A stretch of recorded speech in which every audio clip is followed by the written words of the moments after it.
The issue certainly, highlights some of the existing problems in our education structure. It's not just colleges. We could talk about high schools, middle schools, the kind of supplemental textbooks that's being provided free of charge in all these schools, and all the talents, all the exchanges that's being, done across the street, funded not exclusively, but most of the time by the Chinese government. So this is a huge problem right across Taiwan. And how long has this been going on for?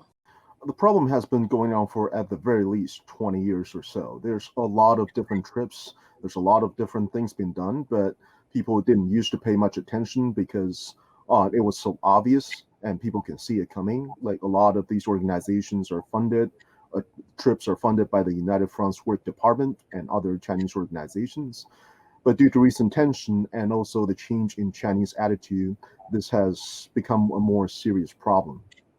And do you think that the government is doing enough about this problem? I would say like the government's doing its best, but this is a bigger problem than what the government can tackle, especially, individual parts of the government. This requires a whole of government approach. Really, this isn't simply an issue about schools. This is also an issue about national security, the poaching of Taiwan's semiconductor talent and expertise to China. Yes, I would say like it does provide a potential blind spot for the NSB or the National Security Bureau or the Ministry of Justice Investigation Bureau, MJIB, because the way they invest these cases, for example, previous cases of IC talent that's being poached or secret that's commercial secret that's being poached.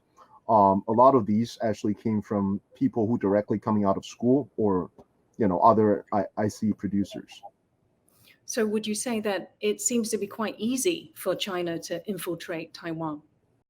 That is a very common narrative, but conversely, it is also very easy for Taiwanese to infiltrate China. So, in that respect, really, it's a battle of intelligence in that sense. Could you give an explanation of why it's so important for China to be poaching Taiwan's talent at this point? There's a lot of gaps in China's own production, production line. For example, in the semiconductor part, they're trying very hard to actually create their own supply chain, and they've been trying to do this. For example, prominent cases in the previous years, uh, gallium arsenide.